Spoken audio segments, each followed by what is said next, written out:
Okay, hello everyone.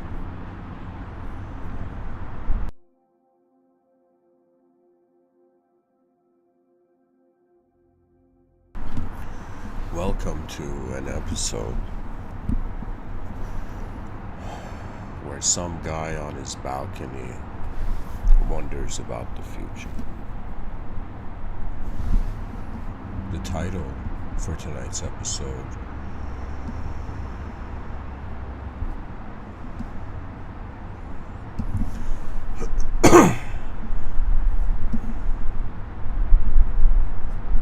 can be said to be abandoned states of mind, like abandoned cities.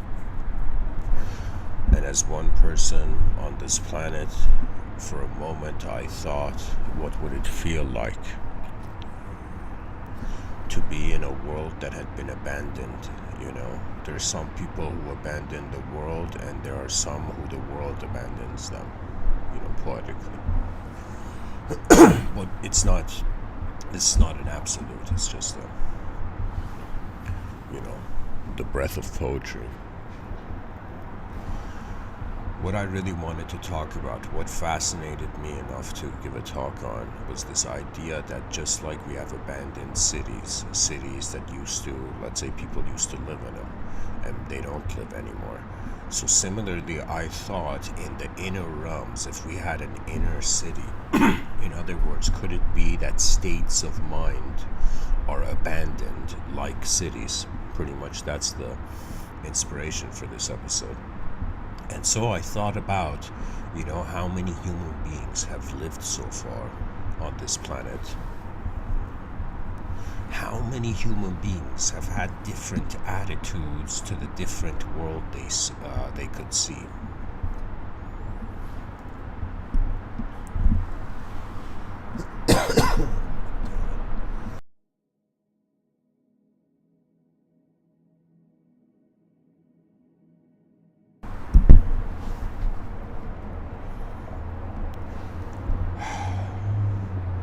And I don't know, just this feeling that, imagine like a giant robot, okay? And imagine it has a sort of pilot, it has someone riding the giant robot. And imagine that person stepping out of the giant robot, and the giant robot becoming a monument that nobody has entered. What I'm trying to say is that the psychological positions of the eyes of our ancestors and many human beings that have lived on this planet, whether they've had the privilege of genetical continuity or not.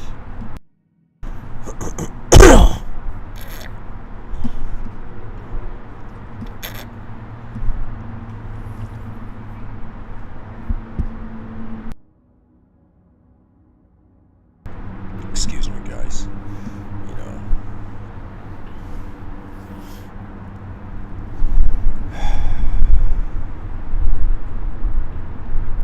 Anyways, I'll continue. Again, excuse the noises. But pretty much I'm saying, like, there's abandoned states of mind. Okay? There's abandoned ways that human beings looked at the world. We look at the religions, right? And we see them as if extensions from antiquity. We see them states of psychology that somehow still to this day have significance to be maintained, right? So as my fascination goes towards how many different ways there were to look at the world, and how many of these different ways were abandoned. They make the same argument for technology. Somebody once said, like, there was a bunch of ways to, bunch of methods of flight, but because the airplane was the best one of them, it's as if all the other methods were forgotten. Sometimes I look at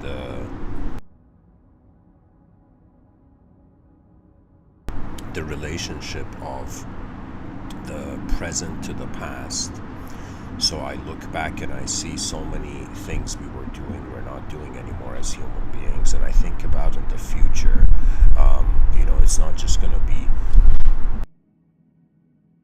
new things going to be also like if the past looked at the if the present looked at the past and realized that there were so many lost technologies and lost states of mind and perception, it's fair to say in the future there will also be many present states of mind that we have now that will be lost. And so really what it means for a species to enter the future is in some sense what it packs in the luggage of its conscious memory.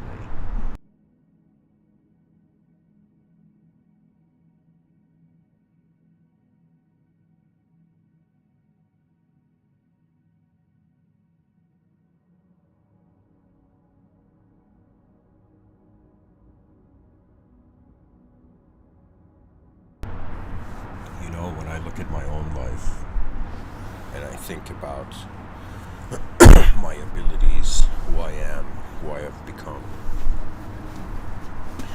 it occurs to me that some of the most important transformations in my life were how I was abandoning one sort of state of mind for another.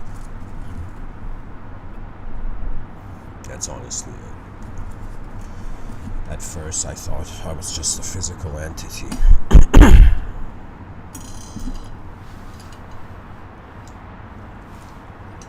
Then I realized I can't be just a physical entity.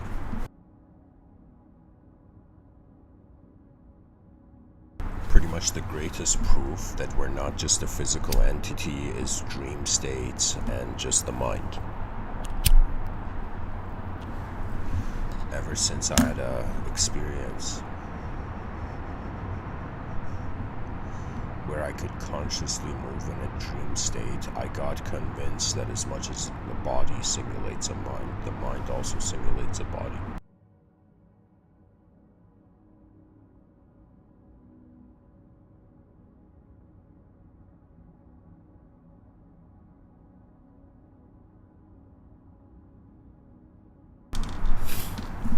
So the question comes, in how the sight of mankind enters the future, which states of mind will be abandoned? I feel that the human idea we're acknowledging now, the way we see the human being now, who we think we are now, this will become an abandoned city. It will become an abandoned feeling. It's as if we will feel we have moved out of a certain framework of reality.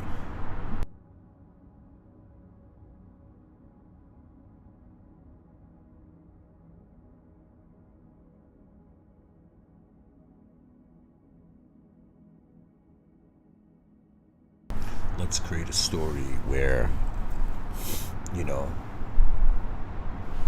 a creature thought it had to be the same thing till the end of time because it was easier and, let's say, more salvation-like. And it's as if, you know, one of the biggest teachings of the world, you know, some people have people as their teachers, which to me always feels weird. When another person tries to teach another person, it's more like how far has the eyes of the species gone, and then the update of the teaching is based on that, you know. So some people, let's say they learn from people, whether it's themselves or others, and then there are those who learn from their world, and those who learn from their world their intelligence harbors a responsibility level that surpasses individualism. You know, I thought about what the educational system prepared me for. And at first I thought it was, you know, a survival in the concrete jungle. But then I realized the greatest institutions of, let's say, knowledge have no clue what to do with the unknown. Everything, just like it's hovering in the middle of nowhere, all of knowledge is hovering in the middle of the unknown, and it is man's individualistic emotions on reality that kind of connect, that give shape or solidify knowledge.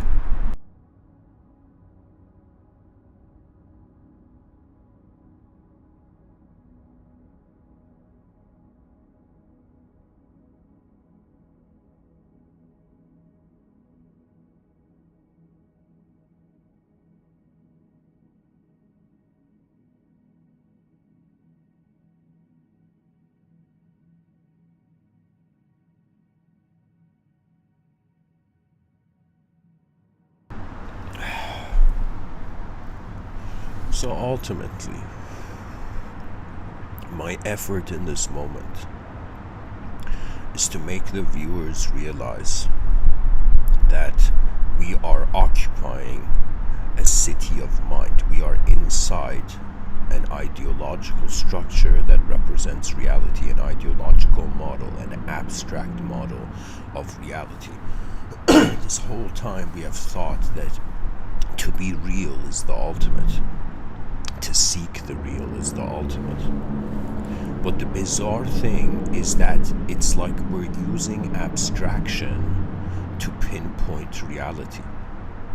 Sometimes I wonder, is the world what it can be, or is the world what it is?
Sorry guys, I'm coughing too much. I think I'm just gonna go bring the notebook. So hang on.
Sorry guys, I messed up the notepad apps, like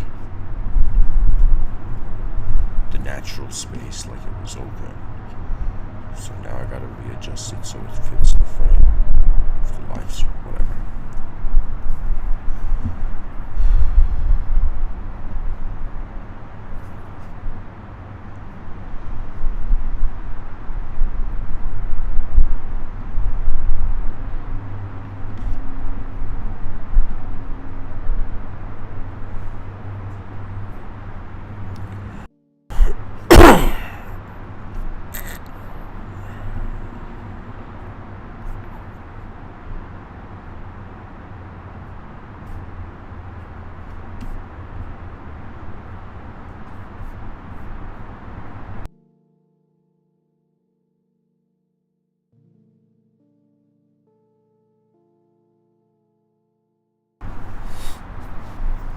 So let's say that what the world is a place where stuff changes, where stuff exists to change. You know, asking the question of what is the meaning of human life is like asking the question of what is the existence, what is the meaning of existence. We on some deep level know that because we are small creatures in a big world, that implies that our interpretation of the macrocosm is incomplete by the nature of our originating existential attention.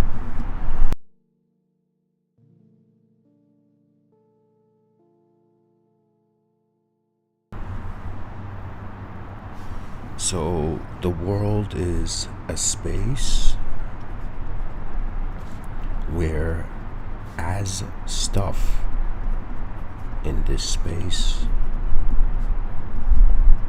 changes, time is relevant or considered.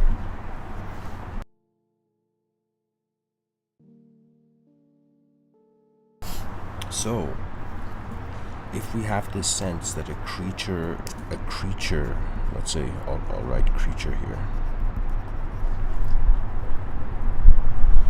So, what is a creature if the world is a space, you know, is the space where stuff changes in?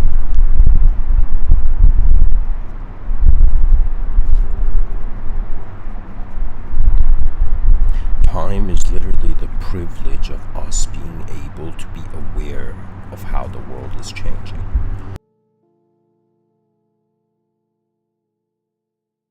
You know, some people don't wear a watch until they realize what an incredible advancement and discovery the concept of time was. You know, like, what was it, the Mayans or Aztecs? The Aztecs were doing a lot of savage shit, but then in the middle of their, let's say, savagery of, like, you know, cutting people's hearts out and whatever, right, they acknowledge time. You know, it's kind of hilarious. Sometimes in the most barbaric, savage moments of history, there is a line of genius, you know, behind it, or I shouldn't say behind it, but it's as if genius and let's say the absence of genius is like the yin-yang symbol. So in a genius world, there's fools, and imagine in a world of fools, there are geniuses.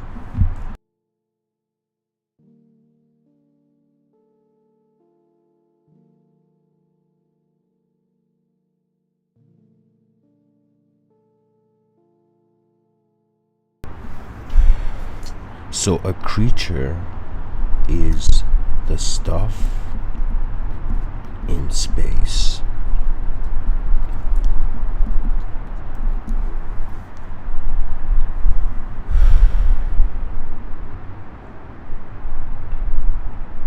that notices it's changing. Honestly, if we were all like photographs having a conversation, there would be nothing to talk about. But what the human being is not a creature of image, but an intelligence that can use image. This is the huge revelation that the future will discover. that we are not what we use to identify ourselves. We are the users of what we use to consider identity. Right? So right now people think they are egos, right? But in the future we're going to realize we are the user of that technology which allows even the idea of an ego to exist.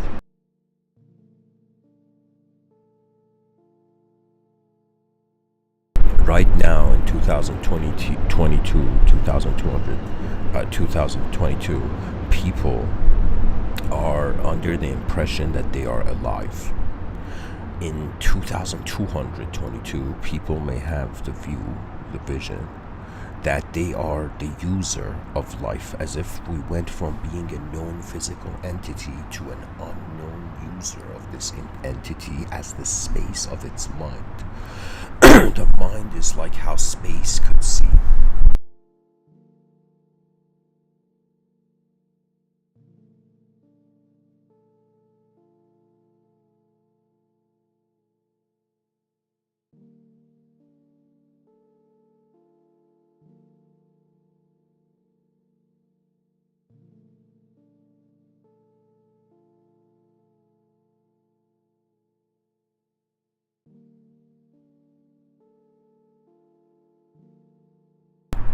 So, pretty much keep this idea. I'll go forward with this, that a creature is stuff in space that notices it's changing, okay? So, then we come and look at the concept of abandonment. And this is something strange about the concept of abandonment. That, how would I say it? It's like two people who have abandoned the same reality end up becoming two new realities. Abandonment is kind of like a wound that heals by introducing new dimensions. Imagine somebody had a non-physical wound and they went to a doctor and they're like, "Doctor, what do I do about this non-physical wound?" Right? And the person says it's like the only medicine is time. Some things in life, it's like some experiences we go through, and at the moment of where we're going through them, we may not have the capability or enough of an observance to know why that event is happening. But years later, we discover it, we realize it. There has been so many times I've spoken to people, and like minutes after I've spoken to them, better versions of what I could have said to them arose to my mind,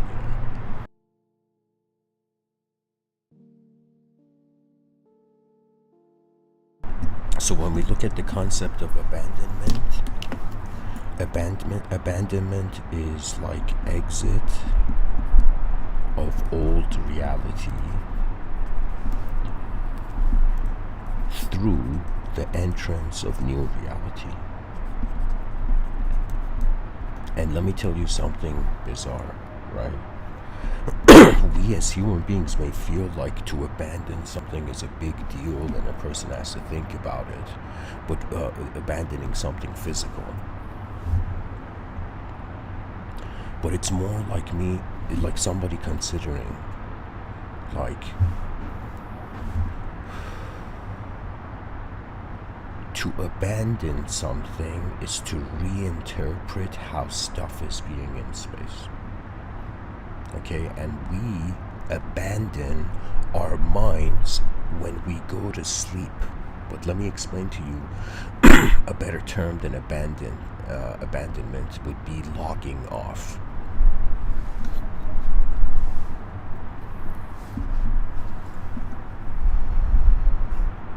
When we go to sleep,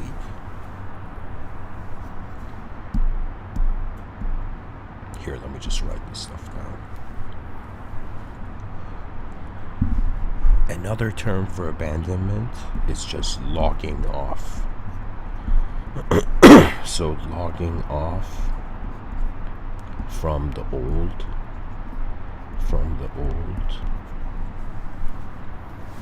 and logging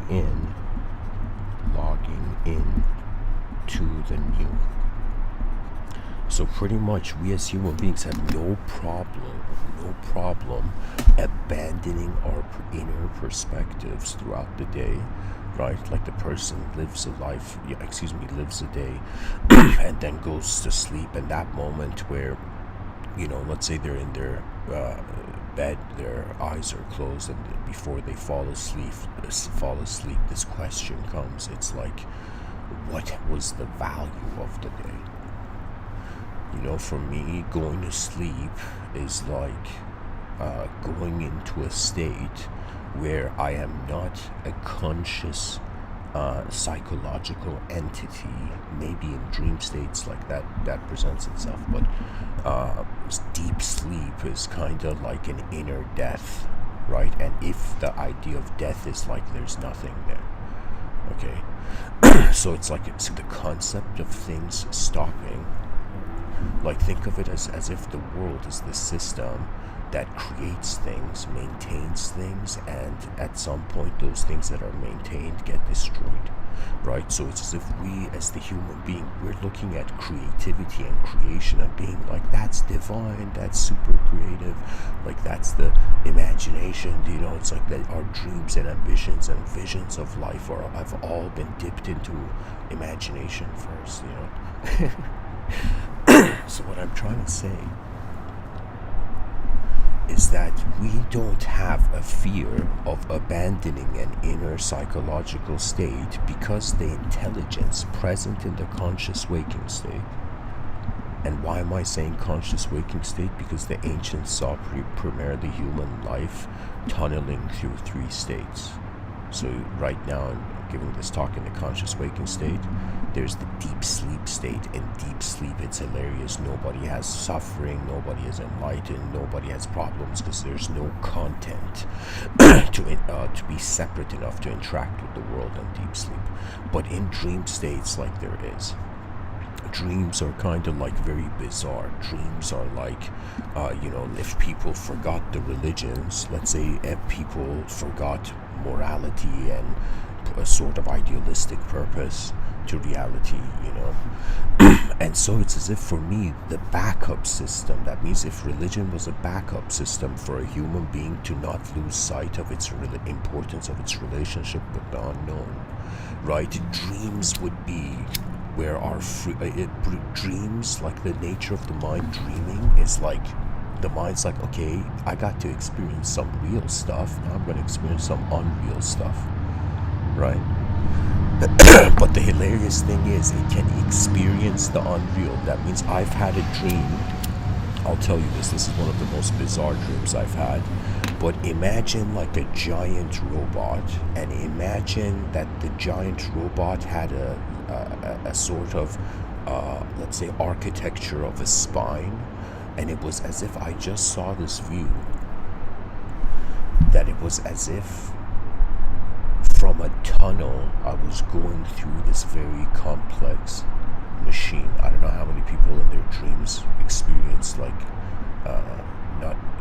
experience possibilities of reality that are not existing now. It's hilarious. Somebody says, I gotta see it to believe it, and then they ask them, let's say somebody says, I gotta see something and then I'll believe it's real, right? And imagine they ask the person, do you remember your dreams? And the person's like, sadly, yes. Do you know? That means the concept that we dream, the concept that the mind, even though the body is sleeping in the bed, can create a version, an inner body, and we can experience that inner movement.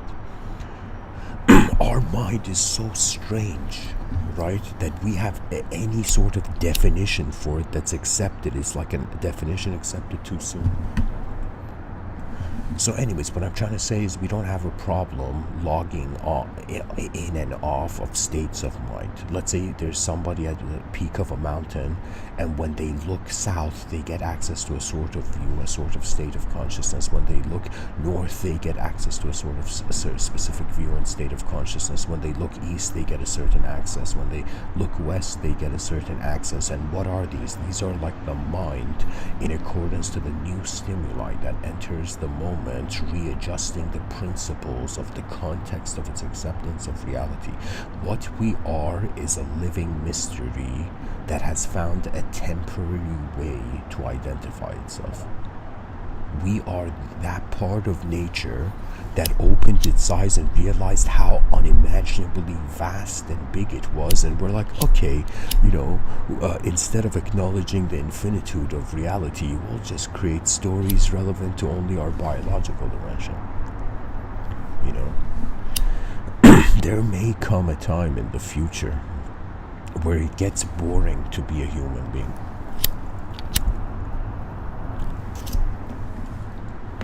That may happen.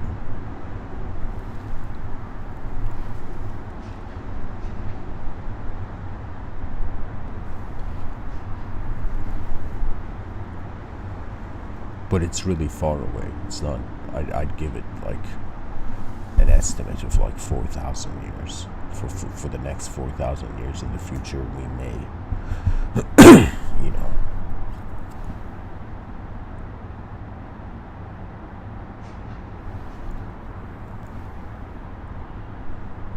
You know what it is? It's like having dreams for the future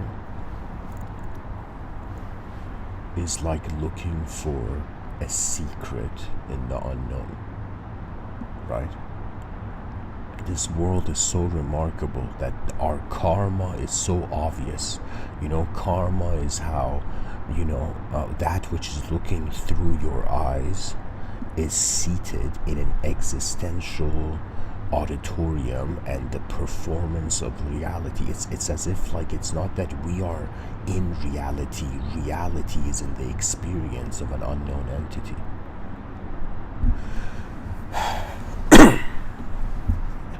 Please tell me this is on mute. Okay, it's not.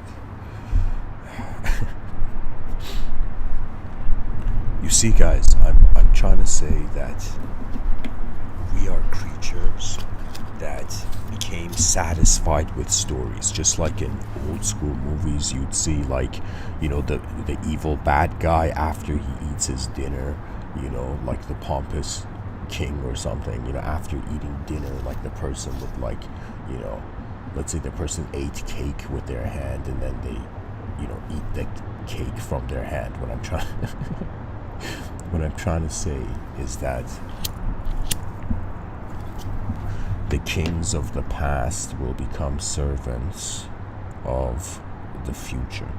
You see, there's something about life that it's actually designed to reveal more of itself to us than we reveal ourselves to it. If I was to kind of measure, let's say we had some sort of measuring system for every human being that was born, and we would be like, okay, how much did this person happen to the world and how much did the world happen to them?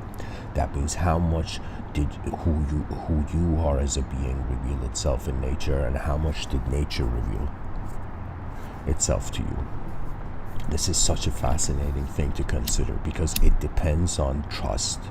Pretty much a way to classify all human beings on the planet in an incredible way is to be that those who trust what they are experiencing and those who distrust. And usually those who distrust, they end up being the explorers of new worlds. So think of it this way, that the human psychology has found the trio of creation, maintenance, and destruction. Brahman, Vishnu, Shiva archetypes. This is why gods, for example, had like a bunch of faces in statues of ancient times. Why? Because the god was present in multiple dimensions.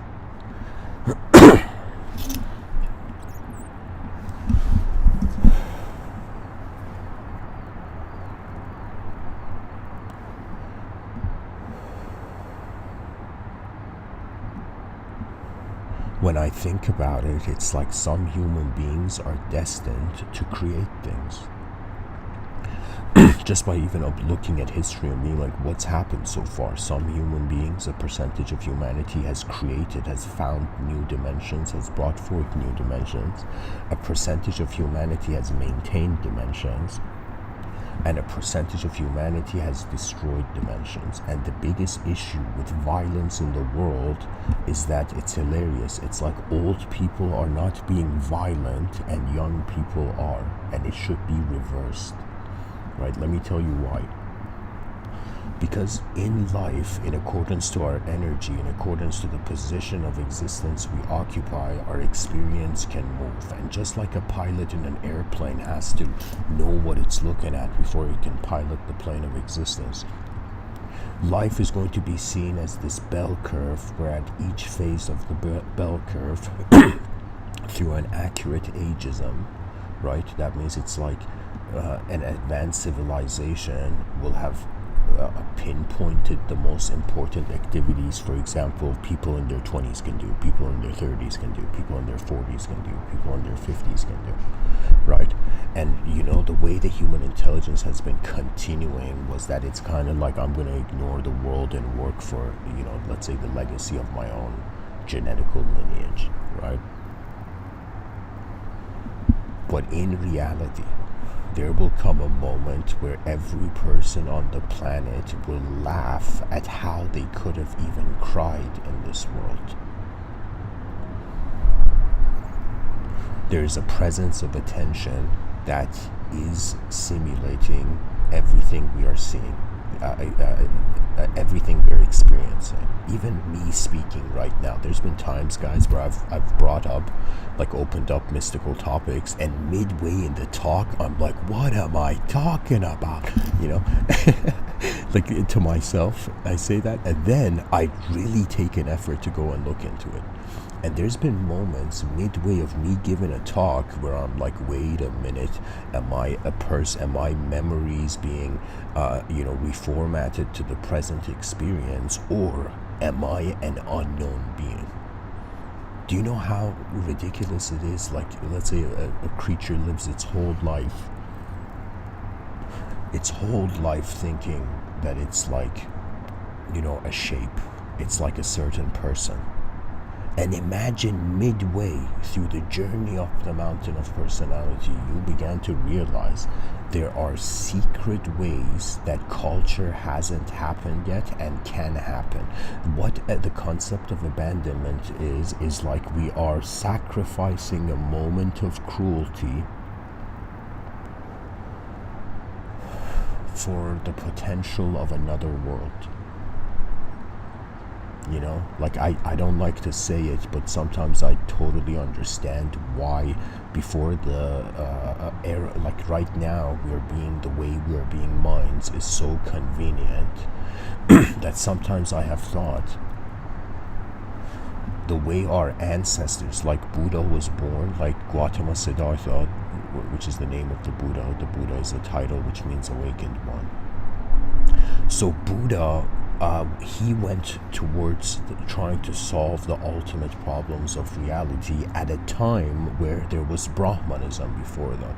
So it's another way of saying the psychology of the human being in different parts of the world had to, in some sense, abandon its attachment that objects were true to begin to consider, oh my God, could subjects be true? And what are subjects? And the revelation of the greatest revelation of a physical entity has been that it's non-physically administering itself. You know, the person's like, wait a minute, am I my body? Am I the idea of me? Am I the whole world happening? Which one am I? Like that, when that question comes, you suddenly realize you have selected our personality is another way of saying, out of all the ideas in the vicinity of our known mind, which is chosen to enter. We are living in subtler realms, in geometrical positions in our mind, and in the outer realms we are thinking that those geometrical positions are us. You know, it's like the romance of consciousness in a world was one where it's as if, why should anything even have an opportunity to look at nothing? Like, let's say you're a being who's being like, okay, I'm a temporary human being and I'm going to die one day, so what's the point? You know, what's the point of just this temporary 100-year lifespan biological opportunity? Why do we have the privilege of being something in a changing world? See, when these questions enter your mind, you suddenly, it's kind of like a two-dimensional being, like a two-dimensional square, suddenly got sat down and meditated and realized it's a three-dimensional cube. Right now, a sort of desire, idea-bound entity, creature known as the human being, is choosing what it can be. So, anyways, I'll go back to the notepad. So what I'm trying to say is that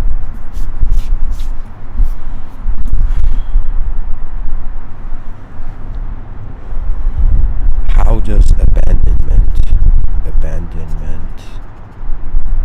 fit into the mortal experience of life?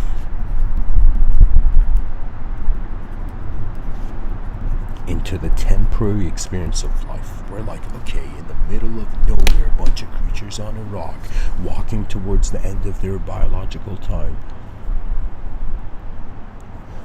And it's as if, why should a creature in a world abandon anything? And how can it be in a world where it's like, what does change mean? It's like the person's like, before I abandon anything, what does the world mean? And the world is a changing system. Like, this world is designed, like, this is hilarious, but this world is a performer. It's as if our consciousness seeing the physical existence change, it's as if the periodic table is performing on the stage of the void in a very unique way. And you know, look at how bizarre it is. That it's like, look at how bizarre the geometry of consciousness is, guys. That we need to have the periodic table, and we need to have these non-physical forces which move the periodic table, and then it's kind of like non-physical forces move the periodic table and let it to a temperature of whatever temperature the sun is, okay? And the light of the sun hit a bunch of other elements in the periodic table that somehow had the capability to interact with the light in their eyes and to allow the light in their eyes to become their world. So it's such a bizarre geometry that matter didn't want to be matter anymore. There's another line, I call it the subjective evolution. There's a way our inner lives are moving that it's not corresponding to the outer life. And it's kind of like in our minds, we're living in a faster world where in the outer world we could look at an empty cup, and in our inner realms we've already filled it up with water. You see the nature of the mind? Our minds are living faster than our bodies so they can imbue the body with meaning.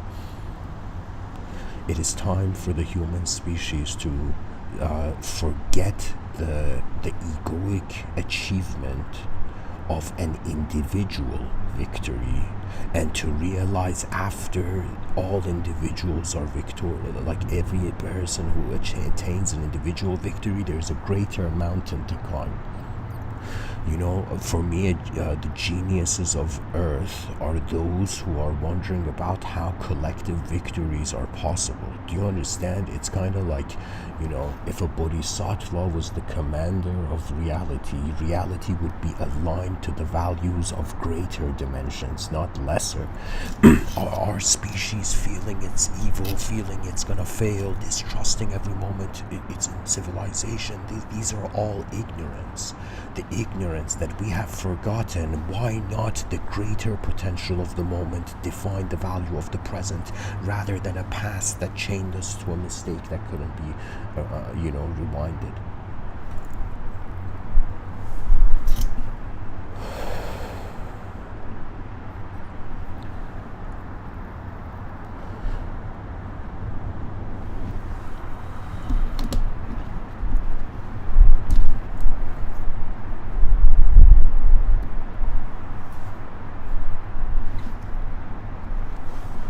So back to the notepad, because it's battery, it still has battery life.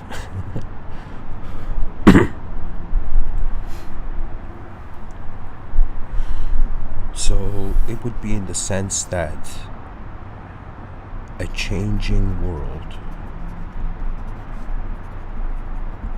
a changing self,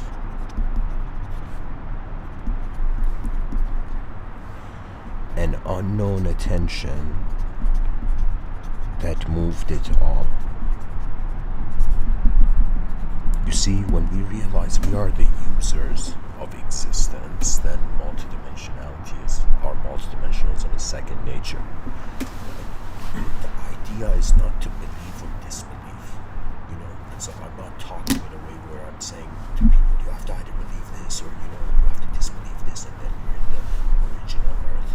The nature of reality, all the best thing I can say is that language is a simulation. But the way the simulation is being used to move the body, physical simulation of reality, which is our body, the way our mind is simulating itself to move the body is in itself instantly revealing the nature of how truth is a source of movement. And religions are considering that source of movement to be inconceivable. I think people don't know this, but imagine in a theocratical society, some kid does a backflip, in the market, and a bunch of religious people say the term like mashallah, which means, wow, look at what God's doing today, or like God's will, right? It's a pointer to God's will. And what is God? The inconceivable mover. So it's as if all religious people on the planet, they're already on board with a sort of transcendental position to human consciousness, right? And now the idea is to free the potential transcendental position of our consciousness from any ideological system. This doesn't mean don't believe in God. It means don't believe in the language that shouldn't replace a direct experience. This is it, because what are we looking for? Are we looking for a concept? Is the person, that's looking for truth, is it like they just want to hear the perfect sentence on their deathbed, or what is it?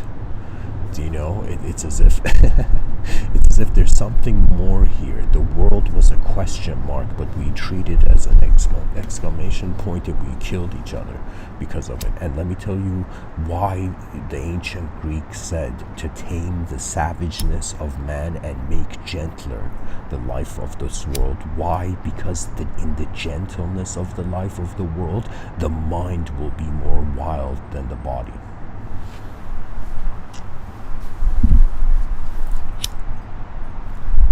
To be a conscious creature in a reality which is primarily dualistic,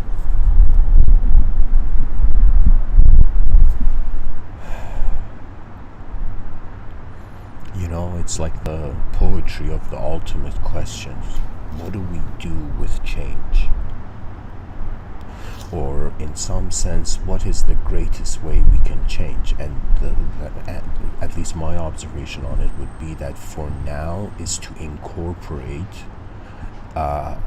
consciousness in all dimensions that are capable of becoming conscious. For me, I want a fearless attitude of the human species becoming the greatest explorers of the universal sector. I want, what it is? I want all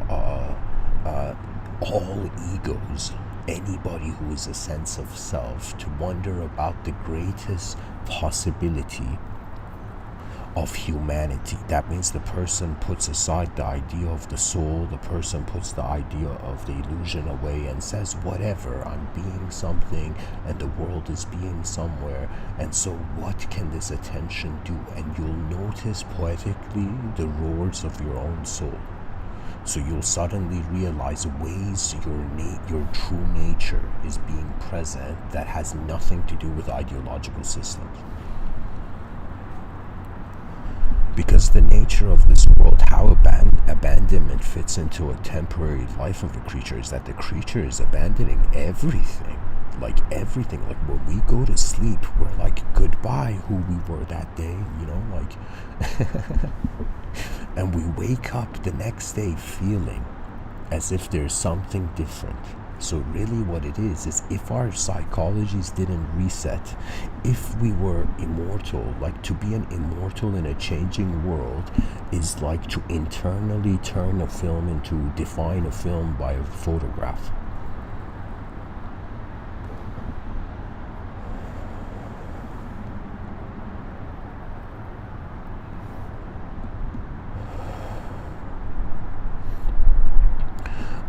So we ask the question, let's say to draw a parallel of comparison between a state of mind and a city, right? We're like, why would people abandon a city? And usually it's because an inefficient event is taking place. You know what's hilarious? To me, I feel like an advanced civilization is like a puzzle, and there's 8 billion puzzle pieces, but where these puzzle pieces are trying to fit into will suggest the advancement of civilization. And fear, oh my god, the idea of fear is like, sometimes I think fear is a catalyst, and there's other moments where I'm like, man, fear is so unnecessary when the inner realms have witnessed a sort of potential greatness, right? That means imagine the person sees something great that can happen, but they have fear of doing it, and it's as if on some, let's say, out of body level, we're like, man, why is this creature having fear? Or poetically, if extraterrestrials were watching us from the clouds, or let's say gods were watching us from, the summit of, let's say, transcendental mountains. Anytime a human being has fear and doubt, the gods are like, what? It's like that, it's hilarious, It's hilarious that we are actually, if you look at it macrocosmically, we are silly creatures. But if you look at it microcosmically, we're the most important thing happening in the macrocosmic.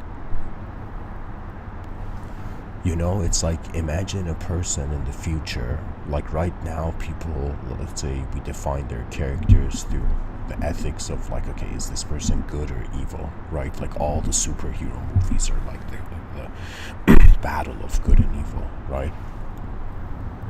A majority of action films, like the audience has to at some point in the film be like, okay, this is a good guy and that's a bad guy, and then you can expect something, out of a picture. But in the future, there will be advanced activations of the inner realm. So think of it this way, poetically, there's 7,000 levels, each level superior than the one before to the mind. Imagine there's 7,000 levels to the mind. Okay?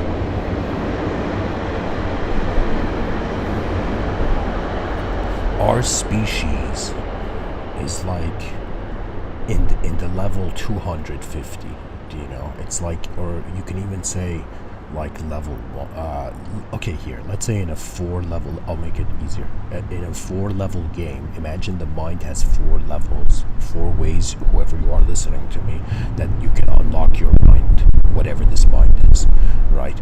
Now, our human species has experienced 3 of these levels. So it's as if 3 unique ways the mind can happen have been experienced.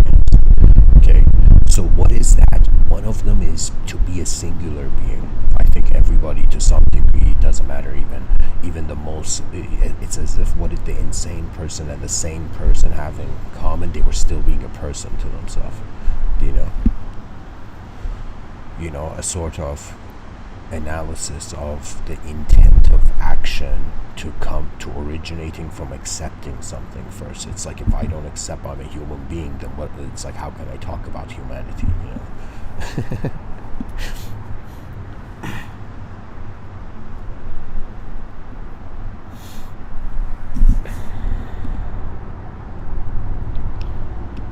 So one way of unlocking your mind, you're content with the singular. Pretty much means you have experienced a known singularity and an unknown singularity. Then you reach a point where you've experienced, what do you call it?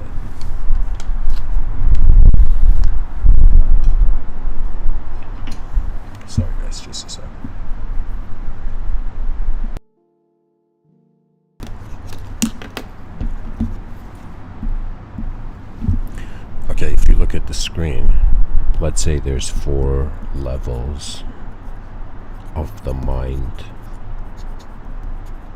to unlock.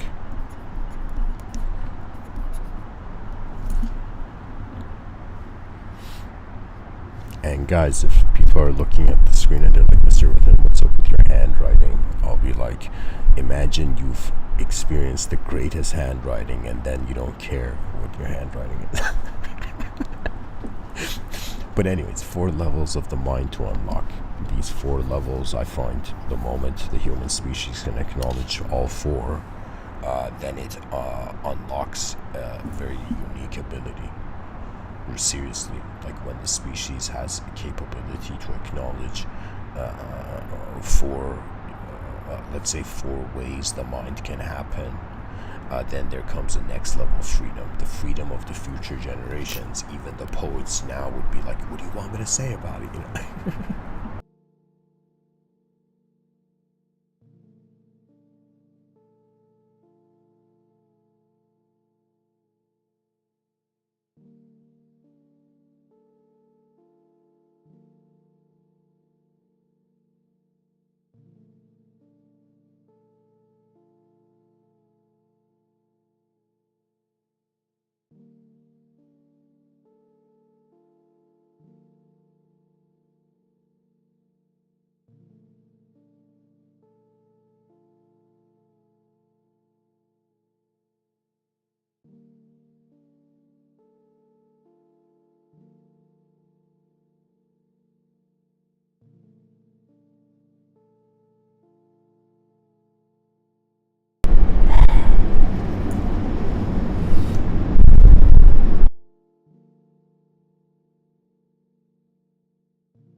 So these are the 4 levels. This is a system I've designed. I call it the ring of the absent heaven.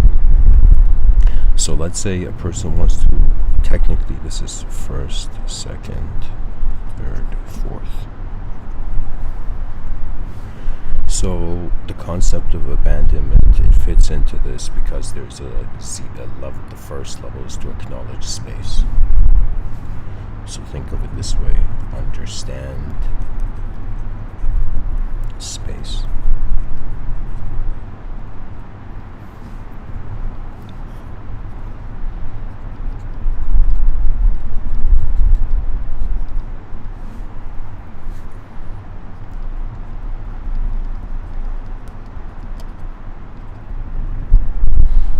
The 2nd level is to understand singular existence.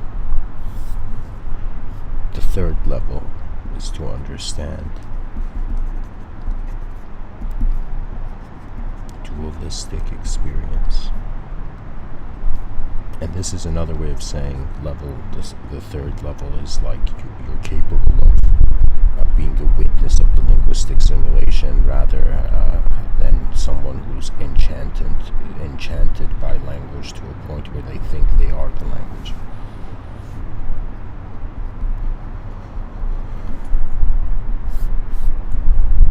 And the 4th level, this is something our species hasn't reached yet.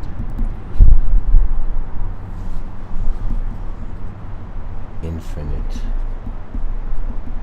being.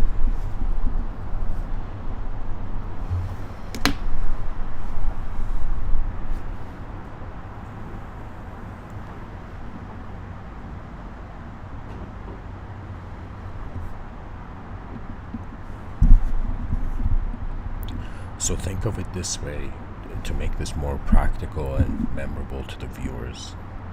Your mind has a way of feeling it's nothing. Like it can do that. The mind can look at everything and feel that because everything is in space and the space has no meaning, the shape in the space can't define the space. So in some sense, define the meaning of the space. It's as if space had to be here before matter, so we can't use matter to define space. So,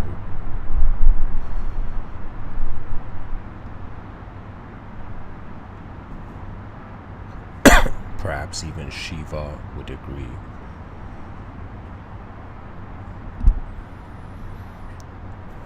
that death is a return to space, to attributeless space.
Is that our knowledge is how the energy of our intelligence attempts to go beyond itself.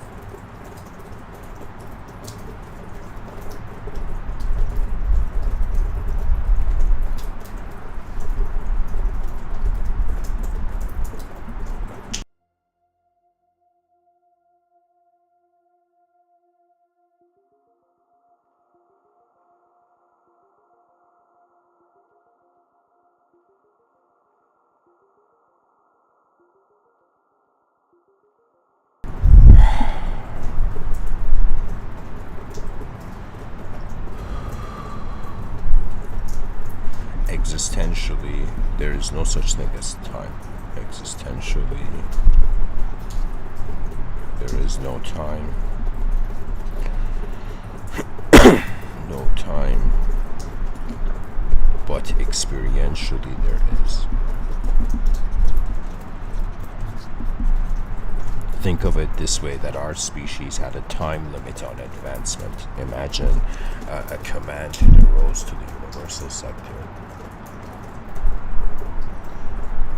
As if imagine the whole cosmos looked at the human species and said, now you must perform, now you must attempt the greatness of time.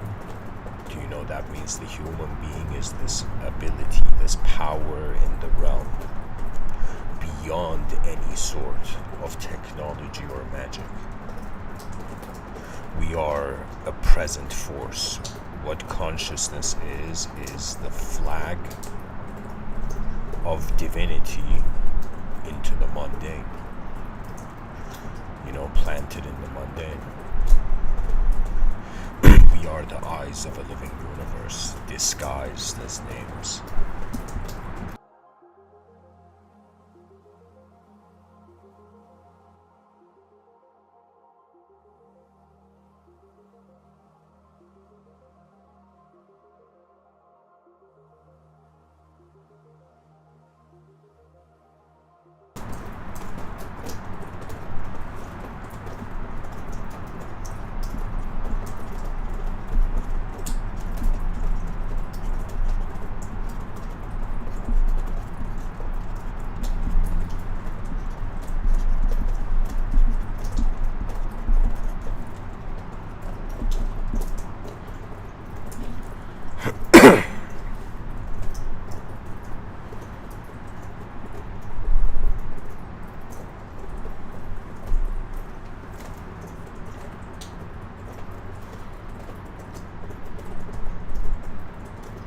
It's kind of like we need to abandon how the past kept the world.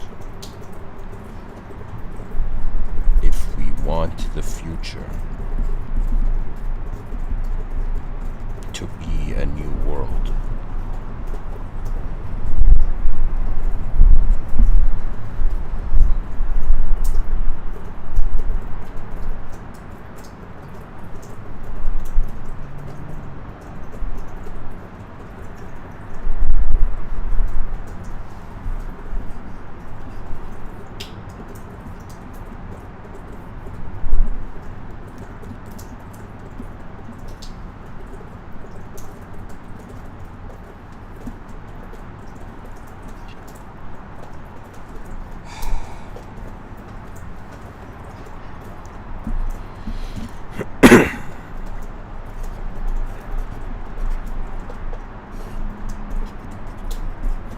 Let's say we look at a human being, we consider it has a past, it has a present, and it has a future.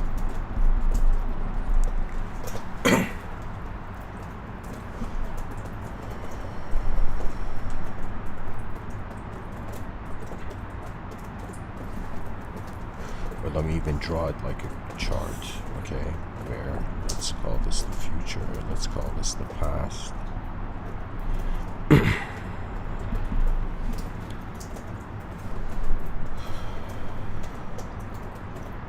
So it's kind of like the human being right now is kind of going through the past, checking its knowledge to then go to the future and come back to the present.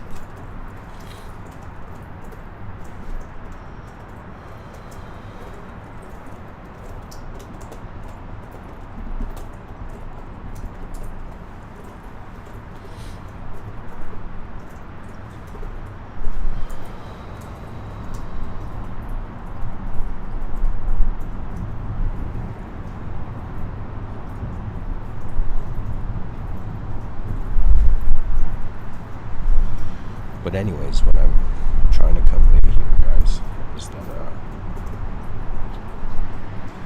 that pretty much it's like the human intelligence, like an infinity, starts from the present, loops into the past, and then uses the past to come up with strategies for its future. Now, the way I am saying is that we draw the infinity differently. It's as if before we teach children in educational systems of the past, we get to see what their visions of the future are, and then we teach them what the past has been. You know? So it's starting here first.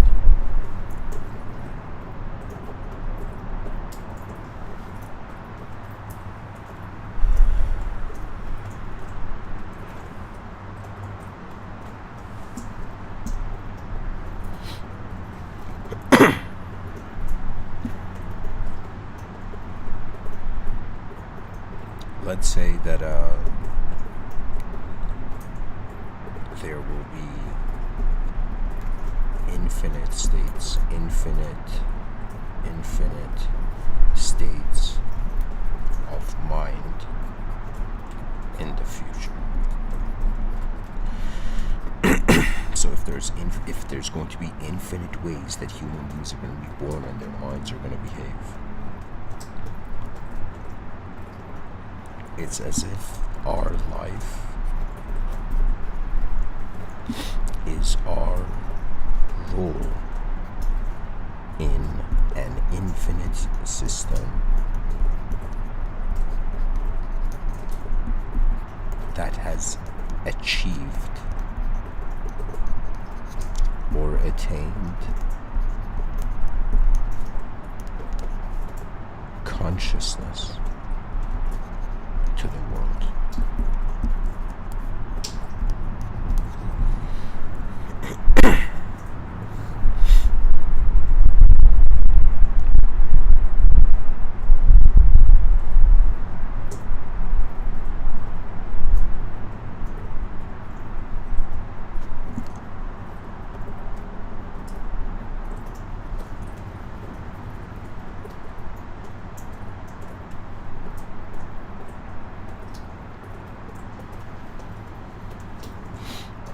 What is the hidden geometry of the final space that holds the branches of the world of forms?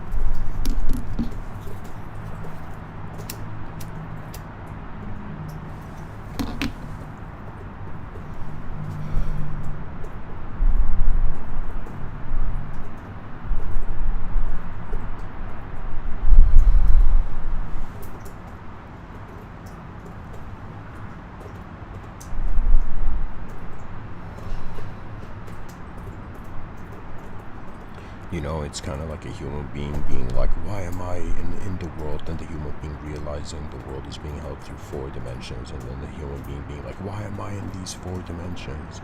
Right? And the question of why energy is happening leads to a sort of simplicity in being able to become aware of the origin. So imagine right now the human intelligence or human consciousness is some sort of system that doesn't know what happened really in its past and doesn't know how the future will happen. And it's kind of left as a performer. It can choose to honor its past or dishonor its past, and it can choose to honor the future or dishonor the future.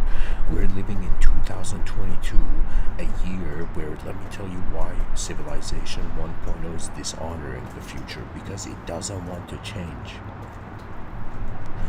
You know, one of the symptoms of a civilization that is not advancing is that it has too many truths. It wants to just, you know, statuize its legacy.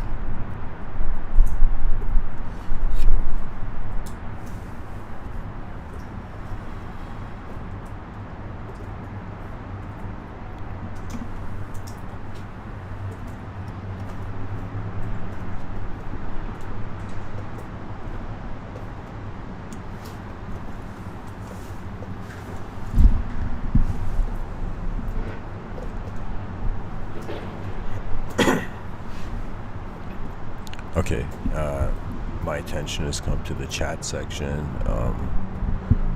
Somebody says the mic volume was a bit too low.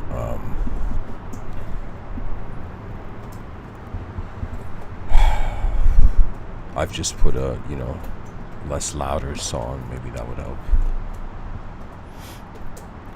It's what I'm trying to say is we're kind of like unknown performers in an unknown world.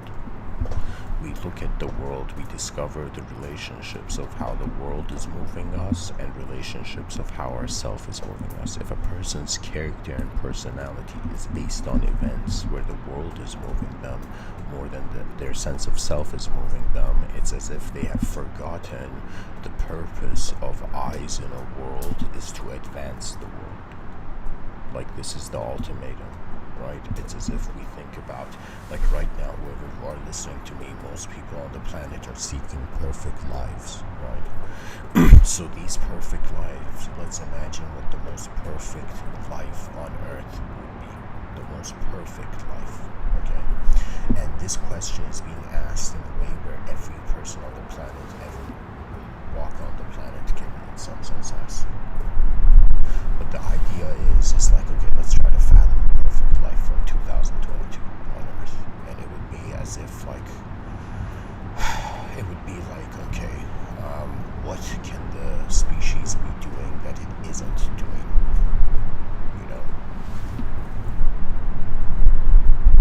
And then when I think about that, I'm like, okay, so a perfect life would be having access to the experience of the most advanced individual life and the most advanced collective life, and ultimately an advanced realization of not just the true nature of a human being who's a chunk of the existence, but to understand the nature of the world. So it's like after you have learned of, let's say, the truths of your individual nature, then those truths of one's individual true nature, they kind of dissolve into the true nature of reality. So it's at first like, how are you being in a world? Then it's like, okay, how are you being the world? That's really mysticism. Mysticism is another way of saying the ancient yogis discovered a hidden portal, right?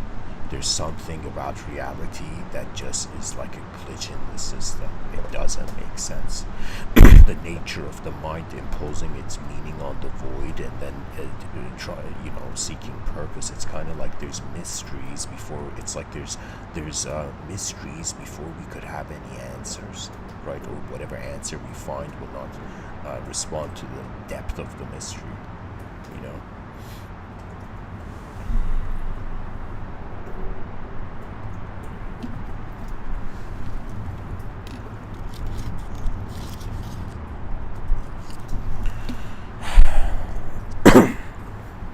So anyways, what can I say? The most perfect life would be the most advanced life in all possible dimensions to reality, right?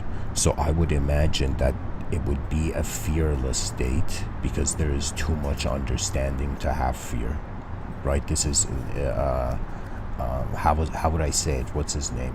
There's a scene in the Avengers where Thanos is like about to beat up Iron Man and he says, you're not the only one cursed with knowledge. And if metaphysically we just think about that for a second, it's as if, what is the curse of knowledge? The curse of knowledge, at least let's say to kind of go with the poetry of the language, the curse of knowledge is that you understand something before it happens, and because you can understand it before it happens, you can't fear it. Do you know? So it was like Tony Stark could see so ahead, let's say through his vision, right? That it was as if he had taken leaps, like he had allowed civilization to make leaps, playfully saying. So what I'm trying to say is that it's like, what the burden that comes with knowledge is the burden of like, what do I do with all the possibilities I can see now? Right? So it's as if it's like, imagine in one angle something, we feared it, in another angle like there wasn't a need for the fear, right? There's like this hilarious Indian story of back in the day, some guy walks into a room, there's like a piece of rope kind of like lying down on the ground. And what do you call it? The story begins with this guy who's afraid of snakes going into this room, and he just sees the rope on the ground, and his mind shouts snake, and then he runs outside, right? And his friend comes up to him and it's like, hey man, why are you like freaking out, you know? And the person says, you're not gonna believe it, there's a snake in that room. And the friend says, a snake in the room? No way, this is like, we gotta call the landlord or something. You know? And so what happens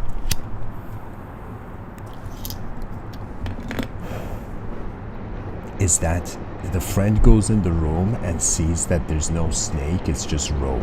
It's like regular rope on the ground, and like his friend was tripping, right? So so he goes outside and he says, buddy, there is no snake in there, it's a piece of rope. And the person who thinks there's a snake in the room is freaking out to such a level where his inner realms has possessed his conviction. So he's like, I know what I saw, bro, there's a snake in there, no way, you know? And the person opens the door and says, see, the snake is not moving. And the person's like, no, I don't believe you, I don't want to even make eye contact with this rope that I think is a snake, you know? And so what happens is the friend shows, like literally opens the door and he says, look at me, I'm taking the snake, look at how brave I am, I'm gonna take the snake and throw it out the window. And the friend opens the window, takes the rope and throws it out, and then the other friend relaxes and comes in and says, wow man, thanks, you were so brave, you know? And that the other friend's like, man, you know, the illusions of reality. So that's the thing, as if from one angle, from one human being's perspective, something was seen as impossible, but from another, possible. From another perspective, you know, the other human being saw it as, you know, one saw the snake as the rope, the other saw the rope as the snake. The one who saw the rope as the snake got to confront reality, got to see the additional world, you know.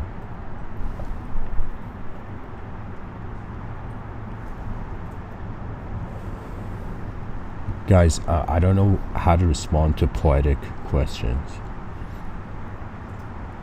but if there's a question about the content, I'll try my best to answer, or a question about what I'm saying. Anyways, so in that story, multiple angles to the moment could be acknowledged. We're an existential, let's say, biochemical entity. At the same time, our mind occurs as a sort of experiential film overlaid upon the actual film. It's like an invisible film is playing over the visible film of reality, and that's how the unconscious, affects us. You know, Carl Jung says, unless you make the unconscious conscious, it will direct your life, and you will call it fate. That means it's like the journey of mankind is not just reach the end of time physically, but it's also to comprehend the nature of its mind.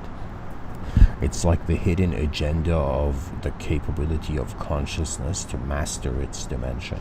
We are an intelligence that the only reason our ancestors survived was because they had the ability to adjust.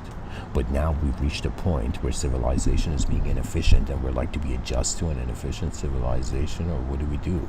You know, right?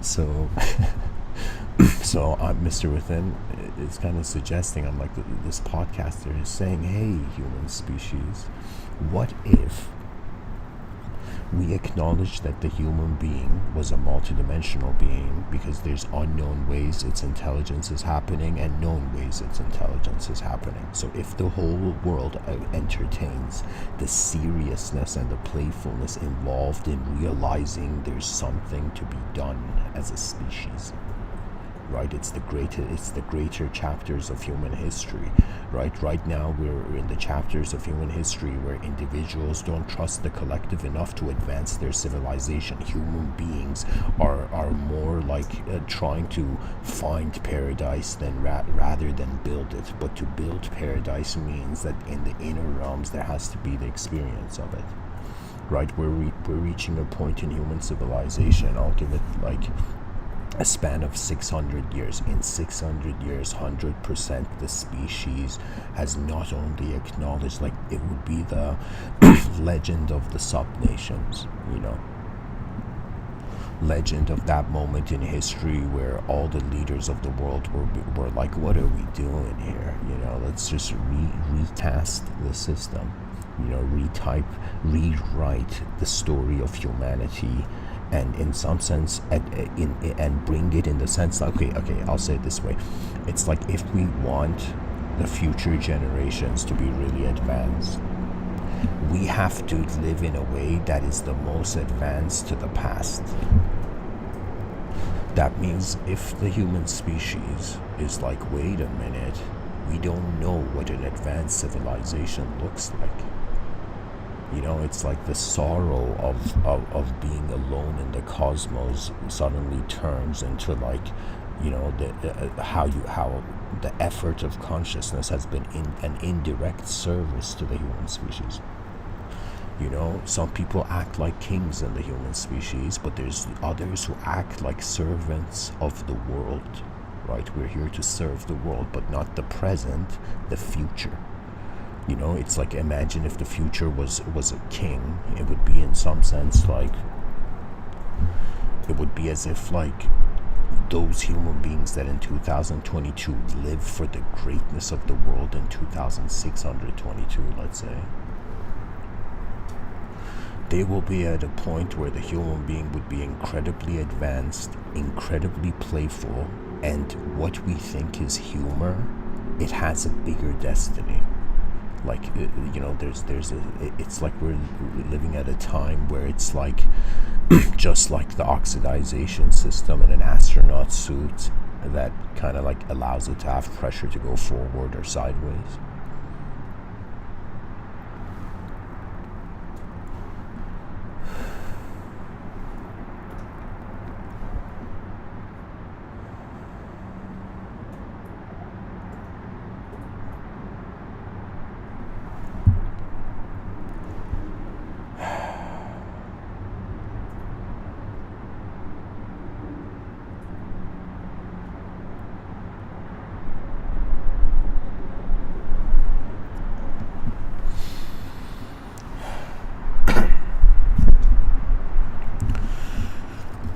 What can I say in a changing world, really? We are here to be the eyes that live through the greatness of the world. You know, the idea of greatness belonging to an individual will be obsolete in the future. It's like it was a great species from the beginning. That's the attitude of the future generations. You know, it's like right now, the world we're experiencing in 2022, it's like, you know, for some reason when I envision the future, I feel it's like the states of mind of now will be abandoned because greater states of mind will be discovered.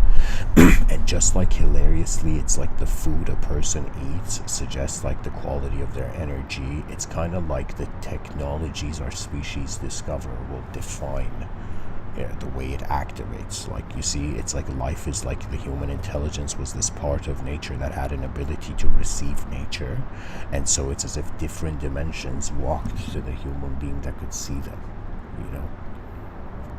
It's like our human consciousness had an access to sight. Now unknown intelligence has come to visit through that sight as geometrical ideology.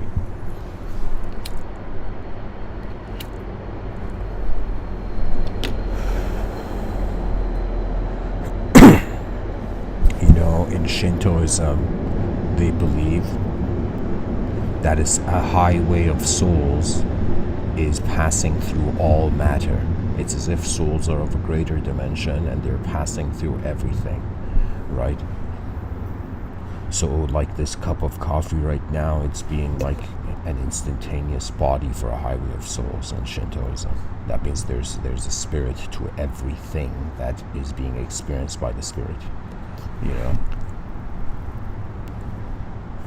It's like we look at let's say Disney took like a candle and personified it, made it into a sort of, gave it humanistic character, right? So now poetically it's like our soul is imbuing, our spirit is imbuing spirit in what we see, and that's kind of like the free will mobility.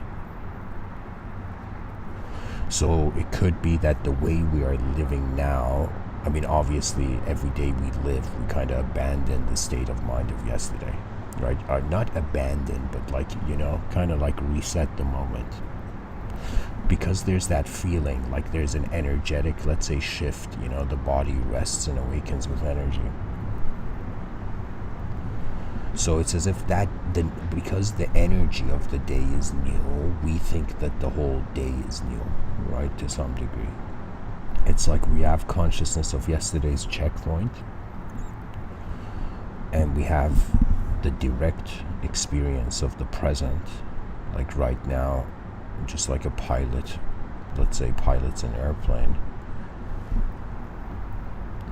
I feel like my attention, my consciousness is piloting my plane of existence. What I get to experience depends on how my life force moves, right? So that's the thing.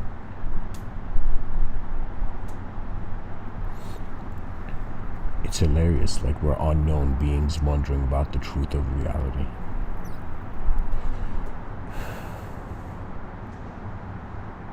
It's easy to love, let's say, in a singular dimension, but to love a multidimensional system is like caring for the ability of each dimension.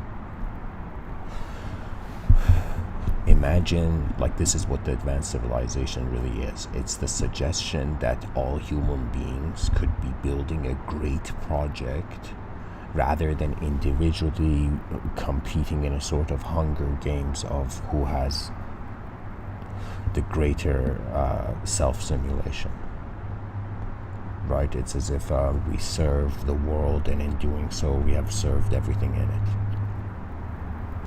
So I feel this idea of the world is like inefficient is going to be an abandoned state, like an abandoned city. Human beings are going to shift to the ability, right? That means whether you're a good person, a bad person, it doesn't matter. It's like we're all focused on ability. Like we don't see like an evil person using a spear and a good person using a gun. Like, right? The evil person uses the gun as well. Why? Because it's the presentable technology of that moment, right? But in reality, if we realize, like, what have we been doing physically being violent, where every person's mind is a unique discovery for their species. Like our intelligence has transcended the savageness of our humanism. We're living at that time in history. So that now we're like, okay, we're being intelligent beings. What do we do with this intelligence? And usually 3 outlets. You create something, you maintain something, or you destroy something. Right? Like the nature of the mind plays that way. So it's kind of like what I'm trying to say, at least for this episode, that let's say we have been abandoning states of mind, like it's no big deal by having new experiences that change who we are as people, right?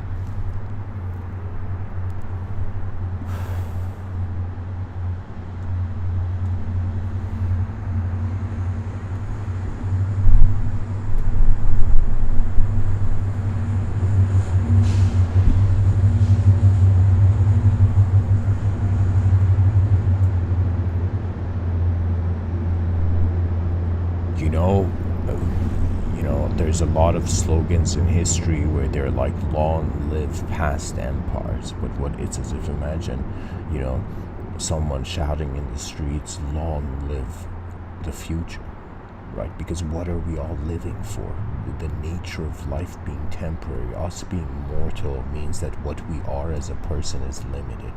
It's like for a limited time, we're experiencing our attention as and like 4.5 billion year old evolutionary entity that has managed to create tools which in the future will create it. The decision to be machine, You know, the decision, it's as if right now the machine is thinking it's in a natural spirit, when it could be that in the future the spirit feels it's an unnatural machine. So then the decision of, do we want the legacy of the human species to continue in a natural or unnatural world, that becomes the most important question of like how the species goes towards infinity, right? Infinity means the edge of ability. So it's like somebody who masters something, it's as if they can infinite times do it, you know? Doesn't matter how, like, you know, the number. It's like infinitely they can do it. Why? Because the experience is a release of, it's a way how the inner realms express in the outer realms. See, it's like, let's say somebody wants to raise their hand in the air, they instantly raise their hand in the air. But let's say now you wanted to instantly, it would be as if the body would be seen so second nature that the mind can instantly express through it, you know. And of course, the mysteries of consciousness, every person's eyes is like an explorer in the world, you know. You know, some of the most beautiful moments in life is when we align to life's greatness. That's a feeling that is just incredible. I would say the best feeling a person can have on earth is where the feeling one gets when they know the future is victorious.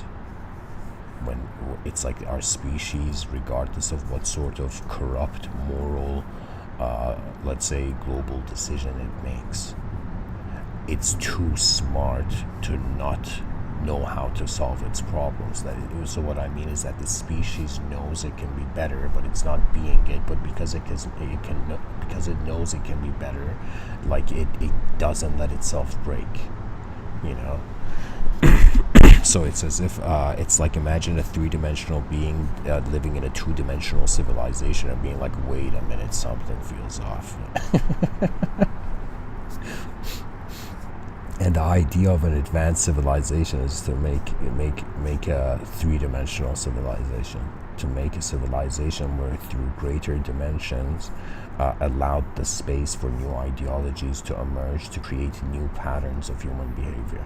Because we are all not just looking for physical treasures, you know, that we're also looking for invisible treasures. And what invisible treasures are like states of freedom, states of mind. It's like a lot of people who go towards enlightenment is because they are wondering about a state where they're trying to experience the unconditional.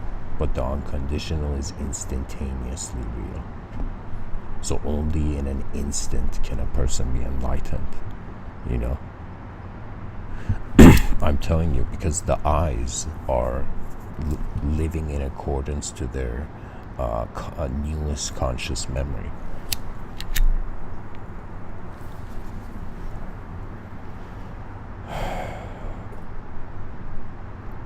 Imagine in the future generations in an advanced civilization, a child like asks its, let's say, advanced parents, like an advanced child asks its advanced parents, it's like, why are we all here, you know? And the simple answer would be like the advancement of being. We're here to be the most advanced intelligence in the realm because we are simultaneously being the most advanced intelligence in the universal sector. We set the standard so high for how great we want the human species to be that till the end of time, humanity will strive towards that greatness, you know? You know, it's kind of, these Mr.Within talks are kind of like me being like, let's build paradise on earth. Who's with me? You know? You know? It's like trying to convince a species to live up to its own advanced ability.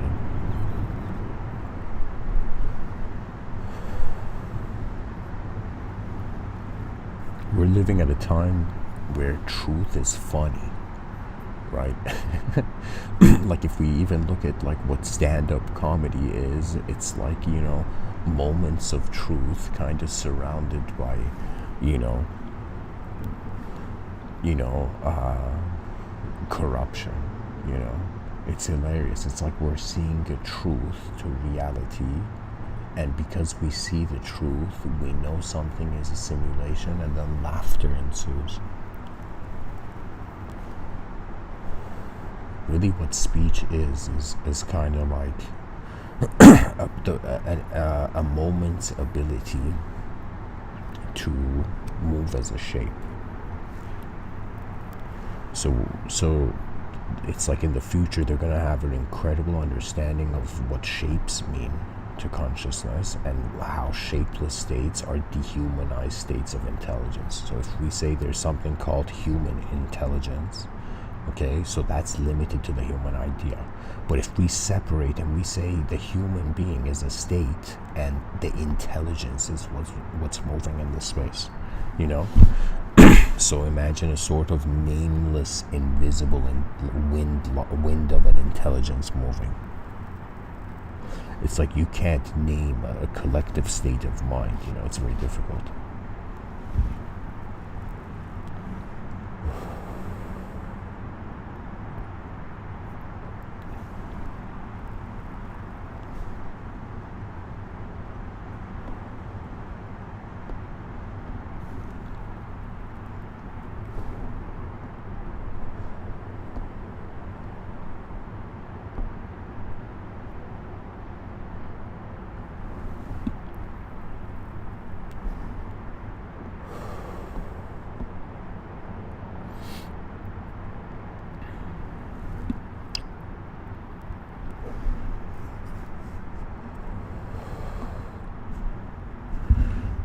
Where has consciousness walked? How do we define that which is defining the moment? It's kind of like, you know, even to call space space is like a bold move, you know. Pretty much the human species, it realizes the civilization 1.0 was based on its fear of the future, but civilization 2.0 is built based on its trust in the future.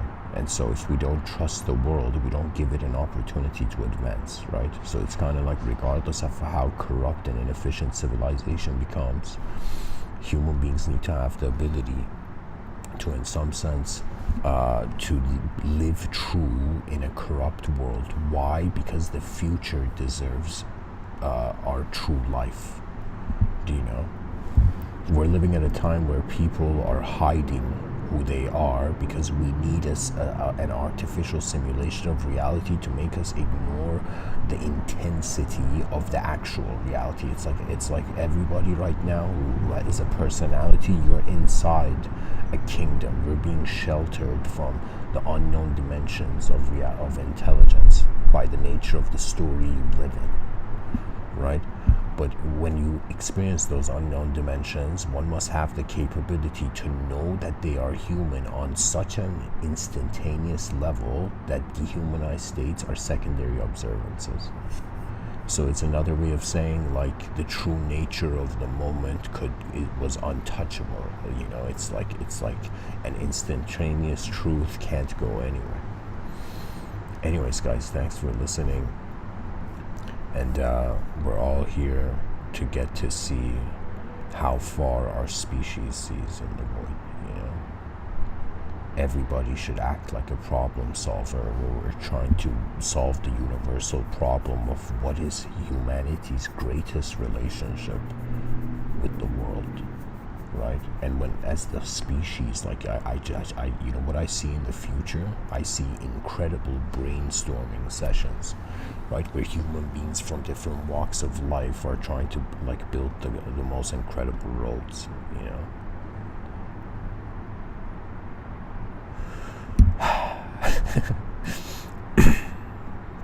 Anyways, thanks for listening.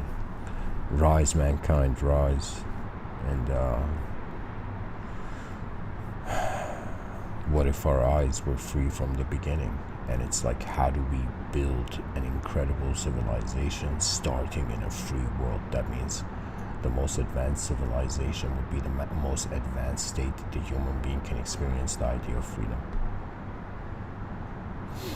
Thanks for listening, guys. Blessings.